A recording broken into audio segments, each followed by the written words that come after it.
I'm Ella, knee-deep in the world of fashion and celebs, juggling brushes and eyeshadow palettes like a pro. My life's a whirlwind of glitz, but underneath the foundation and the flash, I'm just a girl who stumbled into love when I least expected it. It was one of those rare nights off. I almost skipped the bash at Jenna's, thinking about crashing on my couch with some takeout. But fate had other plans. That's where I met Daniel. He was no movie star, but man, did he have that charm. First thing he said to me? "Wow, do they serve drinks here, or do I gotta flirt with you to get one?" I laughed, despite myself. Try flirting, see where it gets you. And flirt we did, the whole night. Between the laughs and the banter, I felt like I'd known him forever. He wasn't in the biz, worked some tech job, but that night, none of it mattered. Fast forward through a whirlwind romance, and bam, we're hitched. The wedding was something out of a movie, thanks to my connections and his charm. Then came the house, a gift from my folks. "It's too much," I told them. "Nothing's too much for our little girl," my dad said, his arm around Mom, both of them beaming. Daniel was over the moon about the place. "Babe, this house, it's unreal. Look at that garden. And the terrace? Can't wait to chill there with a beer at sunset." The first few months flew by in a blur of happiness. Mornings on the terrace, evenings tangled up on the couch, it was like living in a dream. "I could get used to this," Daniel whispered one night, kissing my forehead. "Better not get too used to it. Remember, we gotta pay the bills too," I joked, nudging him playfully. "With you, babe, I'd live in a cardboard box. But this," he gestured around at our lavish living room, "this is a nice bonus." Our conversations were simple, filled with plans for the weekend, teasing each other, or deciding what masterpiece we'd attempt to cook up for dinner. "You know, I could get used to your terrible cooking," Daniel would say, dodging the dish towel I threw at him. "Terrible? You were begging for seconds last night," I'd retort, trying to keep a straight face. It was real, it was us. No pretense, no filters. Just Ella and Daniel against the world. Or so I thought. Life was rolling smooth until it wasn't. Daniel started missing dinners, his side of the bed cold when I'd crash late at night. "Work's a beast, babe," he'd text, the same excuse on repeat. One evening, I waited up, the clock ticking past midnight. The door creaked open, and there he was, looking like a mess. "Work again?" I asked, my voice sharper than I intended. "Yeah, you know how it is," he mumbled, avoiding my gaze. "No, I don't, Daniel. My friends get off work at decent hours. What's so special about yours?" He shrugged, a tired smile not reaching his eyes. "Just projects, babe. Big ones." I let it slide, not wanting to start a fight. But the seed of doubt? It was planted, watered by whispers and late nights. Then came the bomb. Jenna, always the gossip queen, cornered me at the gym. "Ella, girl, you didn't hear it from me, but Daniel's been cozying up to someone." I laughed it off. "Yeah, right. Daniel? He can't even flirt without tripping over his words." "Suit yourself. Just saying, eyes open." The words gnawed at me, festering into a confrontation one night. "So, who's she?" I spat, my patience worn thin. Daniel looked like I'd slapped him. "Who's who? What the hell, Ella? Don't play dumb. You're screwing around, aren't you?" His face turned red, anger and something else, guilt, flashing in his eyes. "I'm busting my ass at work for us, and this is what I get. Accusations? We both know you're lying. Just admit it." He slammed his fist on the table, making me jump. "Fine. You want the truth? I've been working late. No affair, no mystery woman. Just work." I wanted to believe him, God, I did. But the lies were there, hidden behind late returns and missed calls. We yelled, threw accusations like grenades, our love caught in the crossfire. "Maybe we rushed into this," I shouted, tears blurring my vision. "Maybe we did," he shot back, his voice cold. Silence hung between us, heavy and suffocating. Thoughts of divorce danced in my head, a bitter end to a sweet start. But love, it's a stubborn thing. We sought help, clutching at straws, desperate to save what was left. A family psychologist, Dr. Lisa, became our referee, calling out fouls and starting plays. "Why are you two here?" she asked, notepad ready. "We're fighting. A lot," I started, my voice small. Daniel chimed in. "I work late, and she thinks I'm having an affair." Dr. Lisa looked between us. "Is that all?" We nodded, the room heavy with unsaid words. "Okay, let's unpack this. Ella, why do you feel he's cheating?" "Because he's never home. And when he is, it's like he's not really here." "And Daniel, your side?" "I'm trying to provide for us." But she doesn't see that. She only sees what she wants. The sessions were tough, each word a step through a minefield. But slowly, we started finding our way back to each other, learning to trust, to talk. It wasn't perfect, but it was a start. "Think we can make it?" I asked one night, our hands tentatively linked. Daniel squeezed my hand. "Yeah, babe. We're gonna make it." We were battered, maybe a little broken, but together. And at that moment, it felt like enough. After all the turmoil and heartache, I started believing that maybe, just maybe, a baby could bridge the gap between Daniel and me. It was a desperate thought, but hope has a way of blooming in desperate soil. However, getting pregnant turned out to be a journey of its own. Turns out, I had some issues on my end, a kind of cruel irony, given our situation. It took 6 long, grueling years of trying, hoping, and countless doctor's visits before I finally saw those 2 pink lines. I was over the moon, filled with a happiness so intense it was almost terrifying. This baby, our baby, was a symbol of hope, a testament to perseverance. I couldn't wait to tell Daniel, imagining his joy mirroring mine. But when I shared the news, his reaction was like a splash of cold water on my face. "Oh, that's great," he said, his voice flat, his smile forced. It was as if I'd told him the weather forecast, not that we were going to be parents. I couldn't hide my disappointment. "Great? You don't seem excited," I accused, feeling my own excitement dim. Daniel sighed, running a hand through his hair. "I am, Ella. It's just a lot to take in, you know? I mean, a kid? We're going to be parents?" "Yeah, I know. It's scary, but it's also amazing, isn't it?" I tried to find the enthusiasm in his eyes, but found none. He nodded, forcing a smile. "Yeah, amazing." The conversation felt like hitting a brick wall. I'd imagined this moment differently in my head. Dreamed of it, even. But reality has a funny way of knocking you down a peg or two. Despite the awkward start, I clung to the hope that a baby would bring us even closer, seal the cracks that had formed in our marriage. "We need to think about the future, Daniel. For our baby," I said, hoping to ignite some spark of excitement in him. He agreed, though his enthusiasm felt as forced as his smile. "Of course. We'll figure it out. We always do." As the weeks passed, my belly grew, but the distance between us remained. Daniel tried, I could see that. He'd come home earlier, ask about my appointments, and even painted the nursery without complaint. But something was off.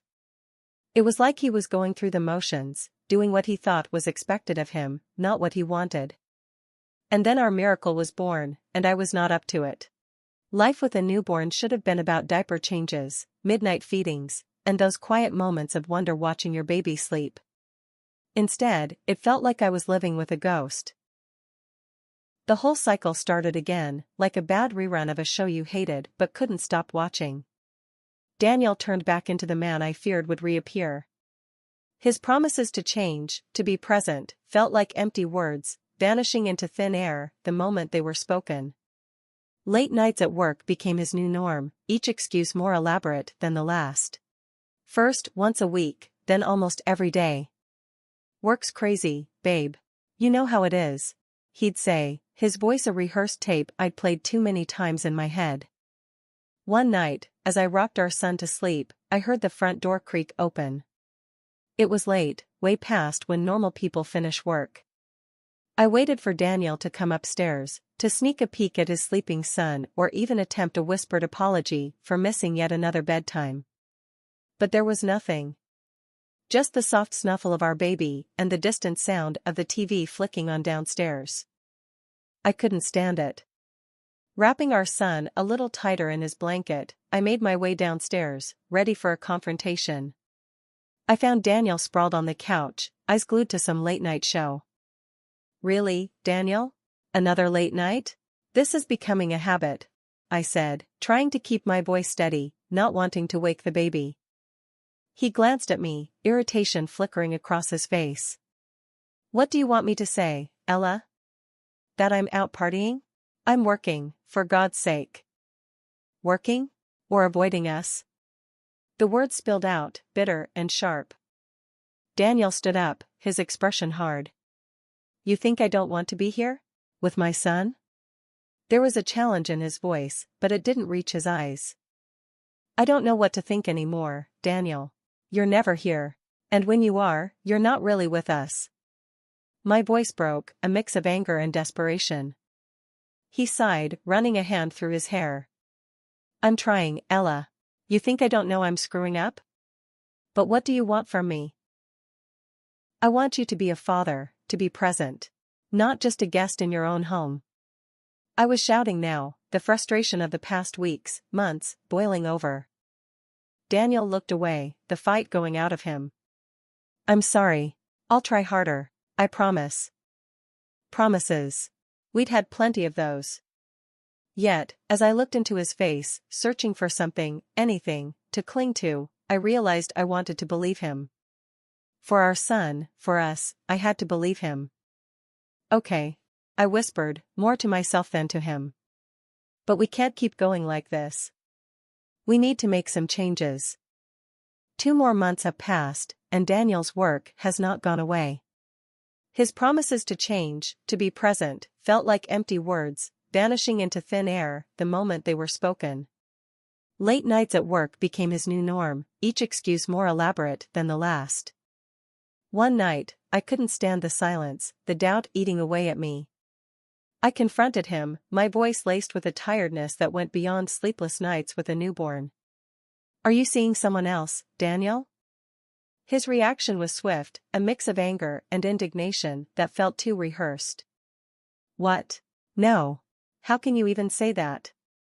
I'm working my ass off for this family." His denial was strong, his gaze steady, but so was the pit in my stomach, growing with every word he said. I wanted to believe him, to wipe the slate clean and start fresh, but history and intuition screamed a warning I couldn't ignore. I nodded, a brittle smile plastered on my face. "Okay, I believe you." The words tasted like ash. I was lying to him, to myself. Pretending to trust when every fiber of my being screamed that I was being played for a fool, again. The day everything came crashing down started like any other, except for a message that popped up on my social media. A message from a woman I didn't know, claiming she was Daniel's lover. My first reaction was disbelief, a cold laugh escaping me as I thought, this has to be some sick joke. But curiosity, that gnawing worm, drove me to her profile, and that's when the floor fell out from under me. Pictures of her and Daniel, looking cozy and way too familiar, smiles that I hadn't seen directed at me in months. And the kids, 3 little faces that bore an unsettling resemblance to the man I called my husband. My heart wasn't just broken, it was obliterated. I didn't confront him over the phone or blast him with angry texts. No, I waited. I waited with a storm brewing inside me, the photos burning a hole through my phone. When he walked through the door that night, the air was thick with my rage, a silent tension that made him pause. "Ella? What's wrong?" Daniel asked, already on edge as he saw the look on my face. Without a word, I slid my phone across the table to him, the photos displayed like evidence at a crime scene. His face went white, his eyes flicking between the screen and me, searching for an explanation where there was none. "These? Ella, I can explain," he started, the words choking in his throat as he tried to piece together a defense out of lies. Explain? Explain what, Daniel? How you have another family? How you lied to us every day? My voice was sharp, a blade honed by betrayal. He attempted to touch the phone, perhaps to delete the evidence or simply out of a reflex to hide his guilt. It's not like that. It's complicated. Complicated? I laughed, a sound devoid of any humor. I think it's pretty simple. You cheated. You lied. You led a double life at the expense of our family. What's complicated about that? Daniel's face was a mask of desperation, the reality of his choices finally hitting him. Ella, please. I made a mistake. I can fix this. Fix this? How, Daniel? By pretending those kids don't exist? By erasing what you did? The absurdity of it all fueled my anger. I don't know. But I want to make things right. His voice was barely a whisper, a plea for a mercy he didn't deserve. Right? There's no right here, Daniel. Only wrong. And you chose that path, not me. My voice was steady now, the decision clear in my heart. He opened his mouth to say something else, maybe another excuse or a promise he couldn't keep, but I was done. I want you out, Daniel. Out of this house. Out of our lives. The resignation in his eyes told me he knew it was over. He packed a bag, his movements slow, like he was still processing the end of everything we had. As he stood at the door, a pathetic figure clutching a duffel bag of lies, he looked back at me. Ella, just go. My interruption was final, the closing of a book I never wanted to read again. And with that, he left, the silence of the house a heavy blanket around me. It was over, the end of a chapter one never saw coming. But in that moment, I knew it was just the beginning of something else for me.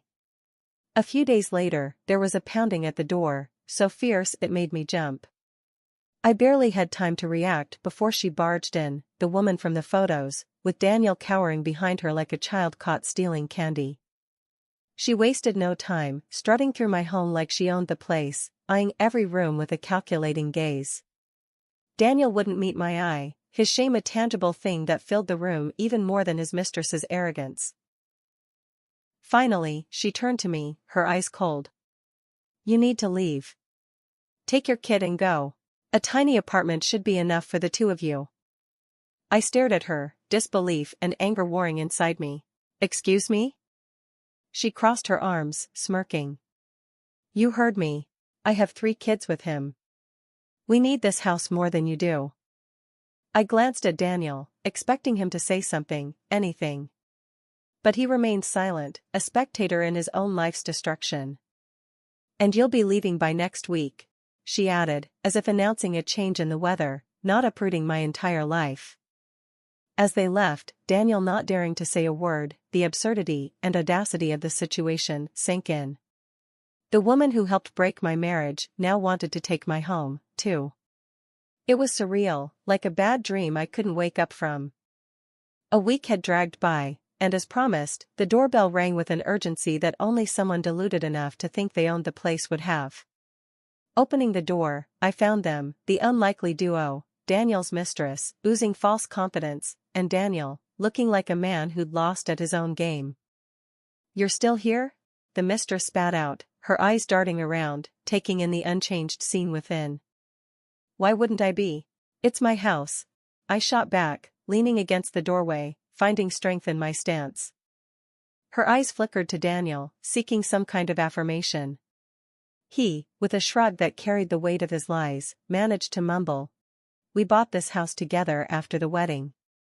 It's as much mine as it is yours. I couldn't help but laugh. It was either that or scream. Bought? My parents gifted this house to me. Your name's nowhere on it. It's mine, always has been. The shock on his face was almost comical. The mistress, too, looked as if I'd slapped her with the truth. But, the house? No buts. It's mine. And him. I gestured towards Daniel with a disdainful flick of my wrist. Thinking he could lay claim to it is laughable. She tried a different tactic then, her pride bruised, but not beaten.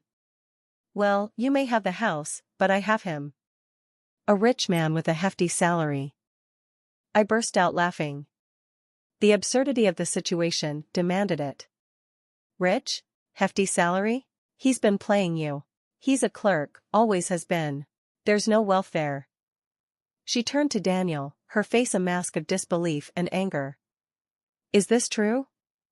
Daniel, the color draining from his face, nodded, his earlier bravado evaporating into thin air. I might have exaggerated a bit about my job. A bit? The fury in her voice was a clear warning signal. She turned her wrath towards me, as if I were the one who'd lied to her. Without another word, she stormed off, Daniel trailing behind her like a lost puppy, his shoulders slumped in defeat. 2 weeks after I kicked Daniel out and stood my ground against his mistress's absurd claim to my house, I took the next logical step. I filed for divorce. It was time to officially sever the ties that bound me to a man who'd become a stranger, a source of betrayal and pain. I wanted freedom, a clean slate for me and my son. Just when I thought I could catch a breath, she was back on my doorstep, the mistress, her desperation palpable, 3 kids in tow looking every bit as miserable as she was. Please, she started, her eyes brimming with tears. You have to help us. We have nowhere to go. This house, it's all they have. I stared at her, incredulous. Was she serious? After everything, she had the gall to show up here, demanding my home? The audacity, I muttered under my breath. Listen, and listen good. This house is mine. You and Daniel made your bed. Now, lie in it. Somewhere else. Her tears quickly evaporated, replaced by a scorching anger. How can you be so heartless? Look at them. She pushed the kids forward, their tears starting on cue. I sighed, my heart heavy for the kids, but my resolve steel. This isn't my doing. It's yours. It's his. You need to leave. Now. When she didn't budge, just stood there screaming accusations and curses, I had no choice. I called the police. The situation was beyond ridiculous, beyond sad. It was a circus, and I was done being a spectator. The officers arrived swiftly, their presence a relief. They tried to reason with her, but she was beyond reason, her tirade against me escalating. Eventually, they escorted her and the children away. The sight of them being led from my doorstep was both a relief and a pang in my heart. Those kids deserved better. Just when I thought I had started to turn the page, Daniel showed up again, knocking on my door with a look that was half regret, half desperation. I opened the door, not surprised but disappointed to see him standing there, a bag in his hand, his eyes pleading. Ella, I messed up. I know that. But I've left her, left all that behind. I want to come back, for you, for our son. Can you forgive me? His voice was shaky, his usual confidence nowhere to be seen. I stared at him, disbelief and anger swirling inside me. After everything, he thought he could just waltz back in? Forgive you? My voice was low, laced with venom. After you lied, cheated, and broke our family? You think you can just drop them and everything's fine? He shifted uncomfortably, his eyes not meeting mine. I know I don't deserve it, but I want to make things right. Make things right? I laughed, harsh and cold. You're beyond making things right, Daniel. You made your choice. Now, live with it. His face fell, and for a moment, I almost felt sorry for him. Almost. Ella, please. No. It's too late for pleases and sorries. You need to leave. Now. My voice was firm, brooking no argument. He looked at me, the realization finally dawning on him that there was no going back, no forgiveness to be had. With a heavy sigh, he turned and walked away, his shoulders slumped in defeat. As he disappeared from view, a part of me felt lighter. It was finally over. I was free from the web of lies and betrayal Daniel had spun around us. In the weeks that followed, I heard through the grapevine that Daniel and his mistress were crammed into a small apartment, their lives a constant battle, a far cry from the illusions he'd tried to sell to both of us. It was a fitting end, I thought, to a tale of deceit. As for me, I focused on my son, on rebuilding our lives without the shadow of Daniel hanging over us. We were moving on, stepping into a future that was uncertain, but ours to shape. The road ahead was long, but for the first time in a long time, I felt hopeful. We had survived the storm, and now, it was time to enjoy the calm. Hola, suscríbete a Historias Vitales para no perderte nuevas historias. Mi esposa había estado trabajando en su proyecto especial durante 4 meses ahora. No era su proyecto personal, pero ella era la persona principal y responsable de su éxito. El proyecto estaba diseñado para salvar a su empresa, Bixler Enterprises. Los últimos 4 meses habían sido difíciles porque se vio obligada a trabajar duro. Era importante tanto para ella como para la empresa. Había una buena posibilidad de que Bixler Enterprises quebrara si el proyecto no se completaba. Sara tenía una licenciatura de Albrecht y un MBA de Wharton. Era la más inteligente de la familia. Yo empecé a trabajar como mecánico de autos justo después de la secundaria y después de 21 años seguía siendo mecánico de autos. No me importaba porque me gustaba el trabajo y pagaba bien. Era suficiente para pagar la universidad de Sara y criar a 2 hijos. No vivíamos lujosamente, pero estábamos bien. Los niños ya se habían mudado, y las cosas iban bastante bien con nuestros ingresos. Sara quedó embarazada 3 meses después de casarnos a la edad de 18 años. Durante los primeros años de nuestro matrimonio, vivimos con mis padres. Ellos tenían una gran casa vacía ya que 4 de mis hermanos se habían mudado. Eso significaba que teníamos una niñera mientras Sara completaba sus primeros años de universidad. Debido a 2 embarazos, la carrera de 4 años le llevó 6 años completarla. Fue difícil, pero lo logró. Siempre tuve trabajo y nunca me faltó trabajo extra si lo necesitaba. Después de que Sara se graduó de Wharton, alquilamos nuestro propio lugar. Tuvo ofertas de trabajo de varias empresas grandes, pero todas requerían que nos mudáramos. A mí no me importaba, pero Sara quería quedarse cerca de casa. Por eso decidió trabajar en Bixler Enterprises. Pagaba bien, pero lo más importante, le daba responsabilidad y la oportunidad de avanzar. Sara era una empleada trabajadora y dedicada. La presentación es el jueves en el Hotel Thyssen en Filadelfia. Tomé unos días libres en el trabajo para ayudarla según fuera necesario. Al final, todo lo que logré fue hacerle algo de comer cuando llegaba a casa. No sabía nada sobre su trabajo, ni tampoco quería saber, los negocios corporativos de alto nivel me aburrían. Empresarios de Europa, Asia y América del Sur venían aquí, la empresa pagaba sus boletos de avión y proporcionaba habitaciones en el Hotel Thyssen mientras estaban aquí. Era caro como el infierno, y por algunas cosas que Sara había dicho, la empresa estaba sobreestimando sus finanzas. Su presentación era importante para ella, para la empresa y para más de 200 empleados. Hasta el martes por la noche, todo iba bien. Sara llegó a casa con un traje nuevo, un traje gris con una blusa blanca. Desplegó todo lo que necesitaba en la cama de la habitación de invitados. Cuando se trataba de la limpieza de la casa, ella era normal, pero cuando se trataba del trabajo, era meticulosa. No entendía por qué necesitaba sacar su ropa interior de lujo, pero no dije nada. Además de su traje para la presentación, tenía varios vestidos de cóctel lindos para eventos sociales antes y después del evento.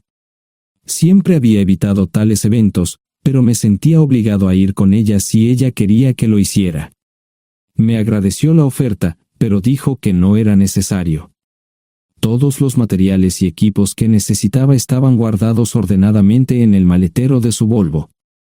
Antes de salir del trabajo, ella misma conducía el coche para asegurarse de que todo estuviera en perfectas condiciones. Tenía todo el día miércoles para prepararse y toda la noche del miércoles para socializar con sus invitados.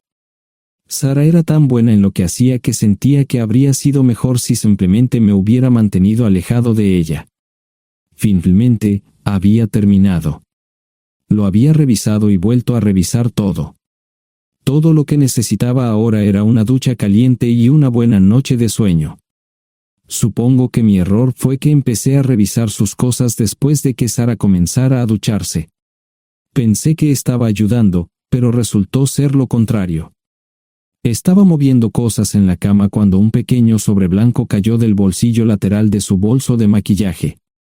Una carta de una farmacia, pero no del tipo que solemos usar. Dentro había 10 pastillas. No tenía idea de qué era, Pren, y las instrucciones eran confusas. Si es necesario, tomar una pastilla y luego una segunda pastilla 12 horas después. Pensé que podría ser algo que ella había conseguido para la ansiedad o los nervios, pero las instrucciones no tenían sentido. La receta estaba escrita a su nombre el lunes. Volví a poner el sobre en su lugar mientras ella terminaba de ducharse. Decidí que quería saber más sobre Pren antes de contarle sobre ello. Por supuesto, si lo mencionaba, significaría que estaba revisando sus cosas. Odio los dilemas. Mientras Sara se preparaba para dormir, fui a nuestro ordenador doméstico y busqué. 10 minutos después, me uní a mi esposa bajo las sábanas. Pasé toda la noche despierto, preguntándome por qué mi esposa había recogido una receta para la píldora del día después, especialmente después de que me hicieran una vasectomía hace 10 años. A la mañana siguiente, me levanté temprano, pero no estaba descansado. Di un largo paseo, esperando que despejara mi mente. Me dirigí hacia casa con reticencia, temiendo lo que podría hacer o decir cuando llegara allí. Mi hijo Joe se unió a la Marina después de la escuela secundaria y estaba en su primer año en San Diego.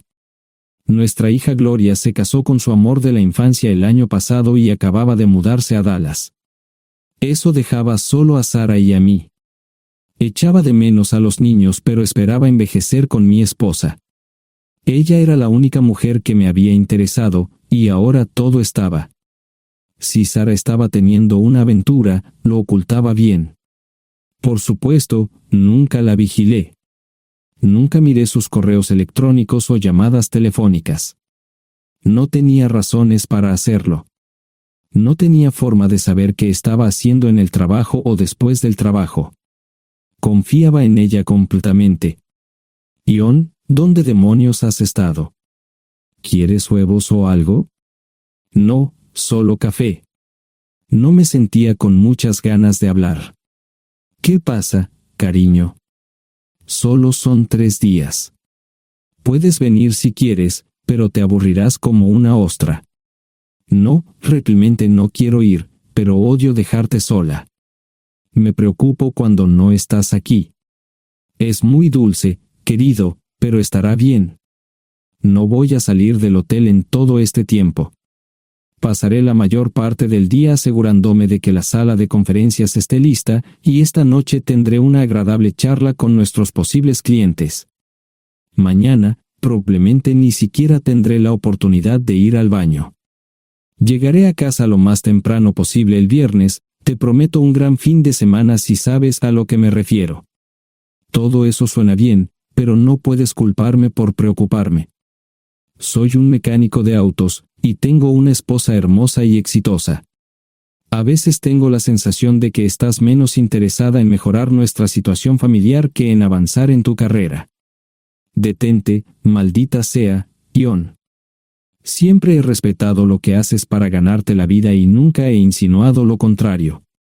Criaste a 2 grandes niños y me pusiste a través de la universidad. Eres un gran esposo, un gran padre y un buen proveedor, y nunca olvides eso. Terminé mi café mientras ella recogía la mesa. ¿Quieres que te llame? No, no es una buena idea. Tendré el móvil apagado, y voy a apagar el teléfono de la habitación por la noche para poder dormir. Te llamaré siempre que pueda. La ayudé a cargar el coche, era tan meticulosa con eso como con todo lo demás. Trabajando, le llevaría 3 horas llegar al Hotel Dicen. Me quedé en el porche y la vi marcharse. No me molesté en preguntarle por las pastillas. Pasé el resto de la mañana en el porche. No recuerdo haberme preocupado tanto como ahora. Me sentía pequeño e insignificante. Me sentía fuera de mi liga. Era un tipo de pueblo con un trabajo mediocre y una esposa exitosa. Era una combinación equivocada. Debería haberlo notado antes. Me sentía estúpido. El mejor traje que tenía era una chaqueta azul y un par de pantalones. Al menos tenía algunas corbatas, aunque tenían 10 años de antigüedad. Acababa de terminar de vestirme cuando sonó el teléfono fijo. Oye, cariño, solo quería avisarte de que llegué bien. ¿Tuviste un buen viaje? Supongo que el tráfico no estaba demasiado denso. Estuvo bien. Te llamaré esta noche. Ahora tengo que irme. Estoy en la habitación 714, Sara. Puedo estar en casa de mis padres o en la de mis hermanos esta noche si quieres llamarme a mi móvil. De acuerdo. Suena el teléfono móvil. Te quiero, tengo que irme. Me tomé mi tiempo para llegar a Filadelfia. No fui directo al Lisen, primero me detuve y compré un filete con queso. Prometí hacer una larga noche. No estaba seguro de qué iba a hacer. Estacioné en el garaje del hotel y simplemente esperé. Tarde o temprano, tenía que entrar en el hotel. Simplemente no podía decidir cuándo hacerlo. El sonido de mi teléfono celular me ayudó a tomar mi decisión. Ion, solo quería avisarte de que todo se ha arreglado. Ahora voy a bajar para encontrarme con algunas personas y cenar. No olvidaste nada, ¿verdad? No, todo está bien. Tengo todo en mi habitación para mañana. ¿Necesitas algo? No, Ion, relájate. Voy a apagar mi teléfono. Te llamaré mañana por la mañana. ¿De acuerdo? Ríe, diviértete. No es divertido, Ion, es trabajo. No parecía estar demasiado fuera de lugar.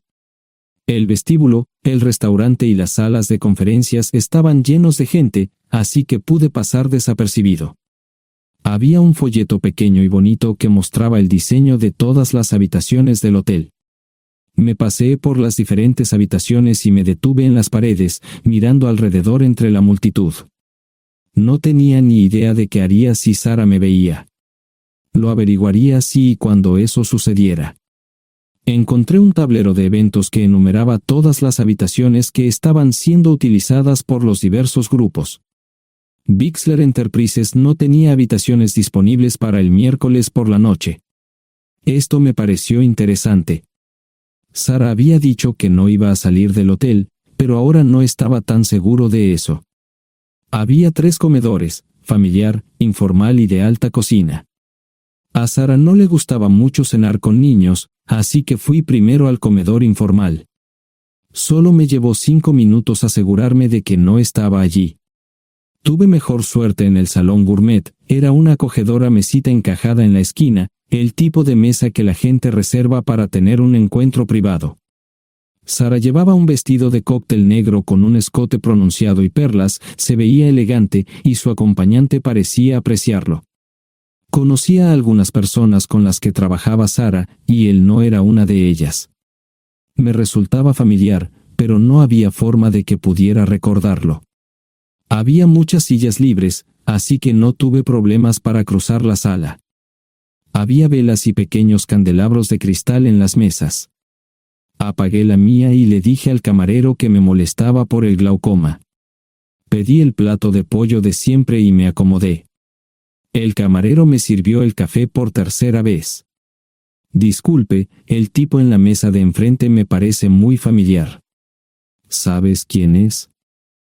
Sí, ese es Malcolm Eugene Foote. Es miembro del Consejo Municipal, se espera que se postule para el Congreso en los próximos años. ¿Es esa su esposa con él? Es muy bonita. No, esta es la primera vez que la veo. Siempre usa esa mesa para señoras especiales, si me entiende. Simplemente le sonreí y pedí la cuenta. Nunca había visto a Sara tan sensual con un hombre antes.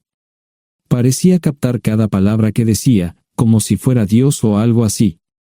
No estaban haciendo nada inapropiado, pero tampoco era platónico ni profesional. Cuando me fui, estaban terminando su segunda botella de vino. Ahora entendía por qué se había llevado su lencería elegante. Me acomodé en una esquina del vestíbulo para que no me vieran. 10 minutos después, salieron del restaurante. Ella le tomaba la mano mientras caminaban por el vestíbulo hacia el ascensor. Observé cuidadosamente los indicadores de piso. Que el ascensor se detuviera en el tercer piso era una buena señal, significaba que no lo había llevado a su habitación. Era una mala señal cuando el ascensor no llegaba al séptimo piso, significaba que ella fue a su habitación. Por si acaso me equivocaba en algo, me senté en el vestíbulo y observé el ascensor durante 1 hora. La gente entraba y salía, pero Sara no estaba entre ellos. Saqué mi maleta vacía del coche y me dirigí al mostrador de recepción. Aunque podía demostrar que era su esposo, me costó trabajo conseguir una tarjeta llave. Se dieron después de llamar a la habitación, pero nadie respondió. Finalmente, estaba en camino a la habitación 714 con la tarjeta llave. Ni siquiera encendí las luces al principio, simplemente me senté en la oscuridad de la habitación durante más de 1 hora. No fue difícil asegurarme de que no regresara a la habitación. Primero, empacé todas sus ropas y pertenencias personales. No dejé nada atrás. Revisé el paquete de Preven, todavía quedaban 10 pastillas en el tocador. De manera muy ordenada, estaban todos los artículos que necesitaría para su presentación al día siguiente. Comencé a llenar la maleta. Había 24 carpetas promocionales especialmente encuadernadas y otras 20 carpetas regulares, todas ellas fueron a la maleta. Un proyector digital fue lo siguiente, seguido de una computadora portátil. Tomé su bolso y su celular, que había dejado en la habitación. Todo lo que tenía consigo era un bolso de mano y probablemente un tubo de lápiz labial. Di una vuelta por la habitación tan cuidadosamente como lo hizo ella para asegurarme de no perder nada. Una vez satisfecho, dejé las llaves del coche y mi anillo de bodas en el tocador. Aparte de esos 2 objetos, la habitación estaba completamente vacía. El ascensor se dirigió directamente al estacionamiento, no tuve problemas para llevar 2 maletas, y 20 minutos después, estaba en la autopista rumbo al norte. Pasaban las 3 de la madrugada, no tenía idea de que había pasado tanto tiempo. 1 hora o 2 después, sonó mi teléfono celular, la identificación de llamadas mostraba el número del Listen. ¿Ion? Sí, ¿dónde estás? Estaré en casa pronto. Eso fue todo lo que dije. Hubo silencio en el otro extremo de la línea. Los vendedores tienen un viejo dicho, el primero que habla pierde. Pareció una eternidad antes de que ella hablara. Ion, lo siento. No preguntó nada y simplemente colgó. Apagué mi teléfono, era obvio que había regresado a su habitación. Más tarde ese día, tenía que dar una presentación que salvaría a su empresa y le daría un ascenso. Metí las maletas en el desván del garaje. Sara nunca iba allí y nunca pensó en buscar algo allí. Por supuesto, en este punto, estoy bastante seguro de que no importaba. Primero, recogí todas mis ropas y pertenencias personales. La mayoría de los hombres tienen sus propias herramientas, generalmente es un requisito para el trabajo. Pasé por la tienda, cargué las mías en el Subaru y recogí mi último cheque de pago. Para entonces, los bancos ya estaban abiertos, no tuve que hacer ninguna manipulación financiera complicada. Simplemente retiré todo el dinero de mis cuentas. Almorcé en Hagerstown, Maryland. Tenía suficiente dinero para vivir durante unos años, pero sabía que estaría buscando trabajo muy pronto. Sara y yo éramos parecidos en eso de que a ambos nos encantaba trabajar. La voy a extrañar. Pasé un par de horas en las cuevas del Uray y alquilé una habitación cerca de Whitewell. No tenía idea de qué iba a hacer. Era sábado, y me encontré sentado en el acuario de Chattanooga, observando la naturaleza que nunca había visto antes. Pasé unas horas simplemente relajándome y decidí que era un buen lugar para estar. Compré un pase anual para el acuario y, para la hora de la cena, tenía un lugar donde quedarme. Era un remolque móvil en el parque, pero estaba amueblado y era económico. No necesitaba mucho. La primera cosa que haría el lunes por la mañana sería conseguir un trabajo. Un buen hombre de mantenimiento siempre puede conseguir un trabajo, especialmente si está dispuesto a trabajar duro.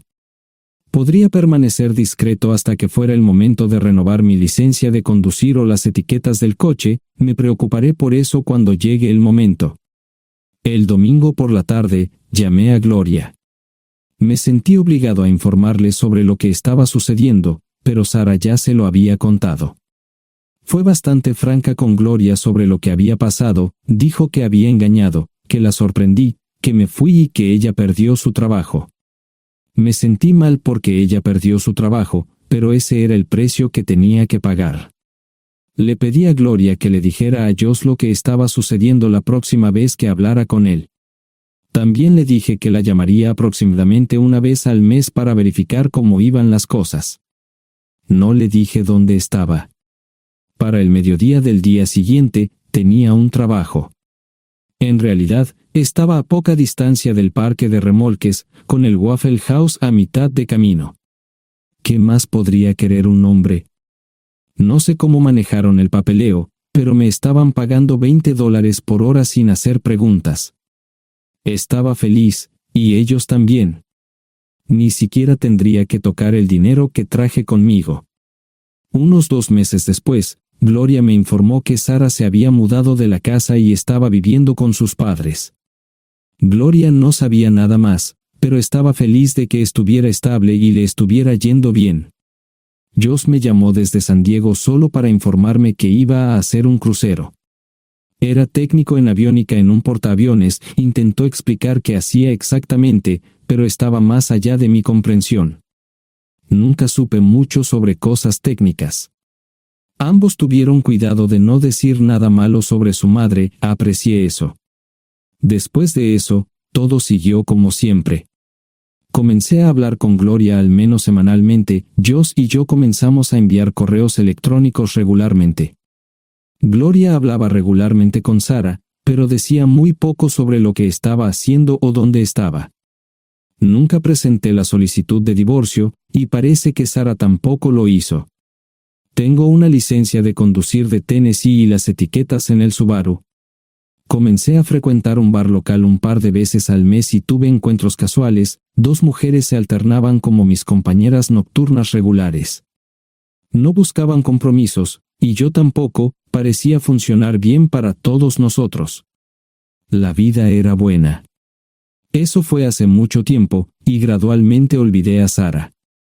Con el tiempo, el Subaru comenzó a darme problemas, había olvidado cuánto tiempo había pasado.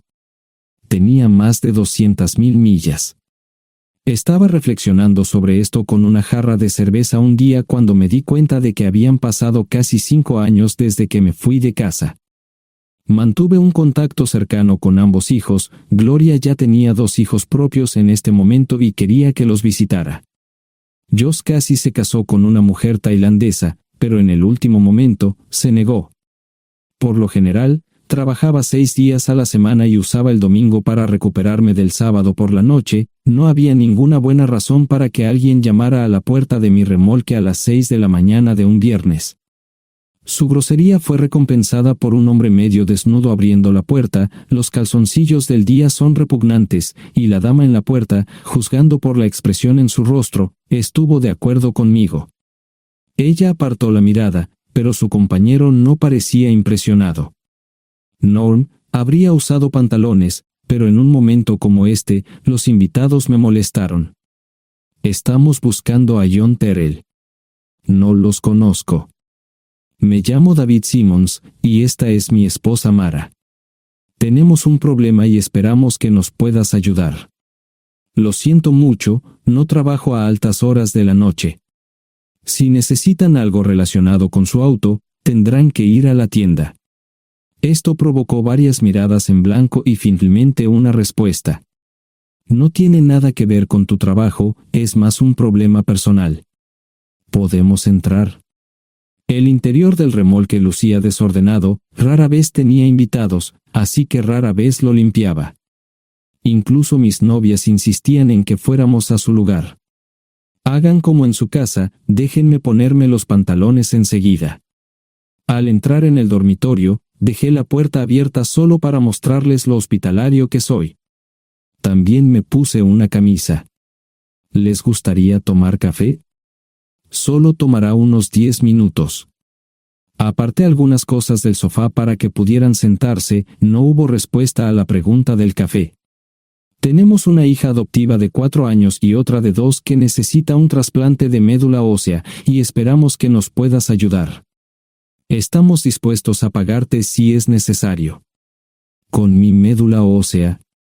No, queremos usarla y estamos dispuestos a compensarte por cualquier inconveniente. Creo que quieren comprarla. Estaba actuando como un listillo, y de repente me di cuenta de ello. Estas personas eran serias, tenían un problema real y estaban buscando ayuda. Lo siento mucho, no quise interrumpir. Por favor, continúen. Nuestra mejor oportunidad de encontrar un donante es un familiar cercano. Eres nuestra mejor esperanza. Mira esto. No quiero ser un grosero, pero creo que se equivocaron de persona. ¿Cuándo nació su hija? Cumplirá 5 años en julio. Marche Simons habló por primera vez, y sonó sincera. Odio ser el portador de malas noticias, pero me hice una vasectomía hace 15 años.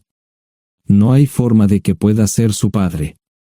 ¿Por qué tu nombre estaba en el certificado de nacimiento?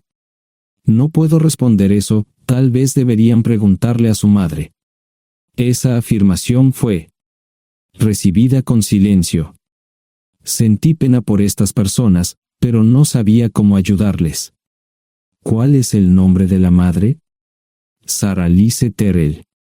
No encontraba las palabras. Tal vez no debería haber tomado esas malditas pastillas de ella, por supuesto, entonces esas personas no tendrían una hija en absoluto. Todo lo que pensaba que había superado el dolor, y aquí está de nuevo, viejos recuerdos de mi esposa teniendo relaciones sexuales con ese maldito político de Filadelfia. Estaba empezando a olvidarlo todo, y ahora estaba de vuelta. Maldita sea. Ahora entiendo y pido disculpas por mi grosería e insensibilidad. Haré todo lo que esté en mi poder para ayudarles. En primer lugar, porque no puede Sara hacerse un trasplante de médula ósea. Médicamente, no puede. ¿Por qué no? Es madre, tiene que ser una donante adecuada.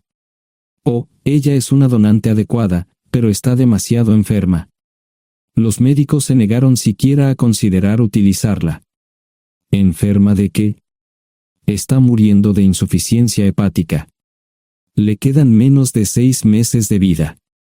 Esto no tiene sentido. Siempre ha estado perfectamente sana. Además, no creo que un hígado enfermo le impida donar médula ósea. El hospital no aceptará su firma en el formulario de consentimiento. ¿Estás diciendo que hay algo mal en su cabeza? Ambos me miraron en silencio, sabían la respuesta, pero no querían decirlo. En ese momento, no quería que se sintieran aún más incómodos. Hace 10 minutos, no me importaban, pero ahora sentía que tenía que protegerlos y ayudarlos. ¿Cómo sucedió esto? ¿Podría alguno de mis hijos ayudar? Quizás, pero pensamos que eras nuestra mejor esperanza. ¿Por qué no van tras su padre, su verdadero padre? Pensamos que eras tú. No tenemos ni idea de quién más podría ser. Sara no nos dijo nada sobre otro posible padre.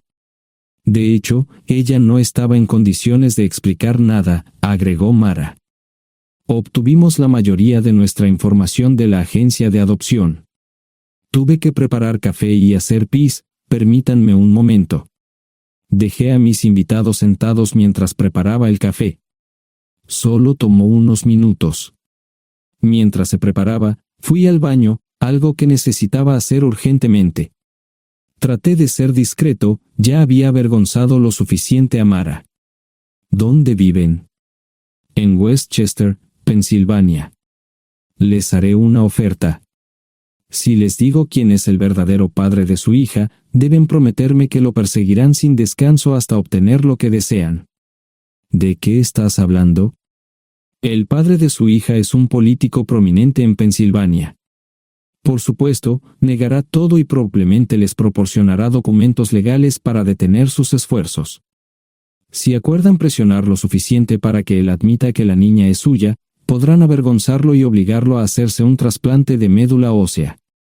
Eso es lo que quieren, ¿verdad? Sí, claro, pero ¿cómo hacemos eso? No lo sé. Soy mecánico. Trabajo con metal para ganarme la vida. Creo que la mejor manera sería utilizar la televisión, la radio y los periódicos. Los políticos harán cualquier cosa para evitar una mala publicidad. ¿Tienen amigos que puedan ayudar? Bueno, ahora ambos estaban sonriendo. Debo haber dicho algo que les dio esperanza. Creo que podemos hacer esto.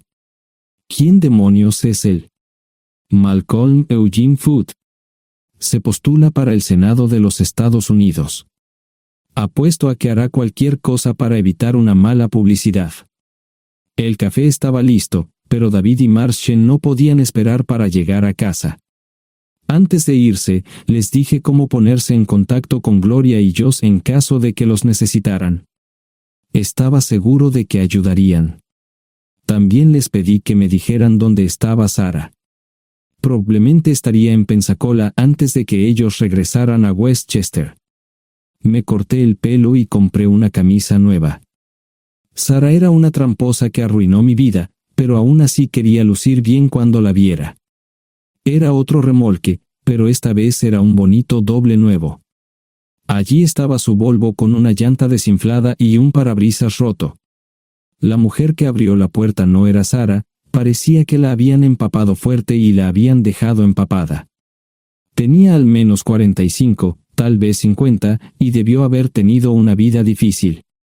La falta de maquillaje no ayudaba, y simplemente se veía horrible. No tuve la oportunidad de abrir la boca. Caray, si no es John Terrell. Nunca esperé verte aquí. Tuve que usar la vieja línea, me estás poniendo en desventaja. Sherry Hart. Pasa, entra. ¿Quieres una cerveza? No, pero gracias. Estoy aquí para ver a Sarah. Sherry cruzó la habitación y se detuvo en el buffet del comedor. Aquí está, John. Mírala todo lo que quieras. Su mano señalaba una urna de latón que estaba en el centro del buffet vacío. Supongo que llegué demasiado tarde. No me moví, solo me quedé mirando el contenedor frente a mí. ¿Puedo tomar una cerveza ahora? Sarah se mudó a Pensacola después de dar a su bebé en adopción.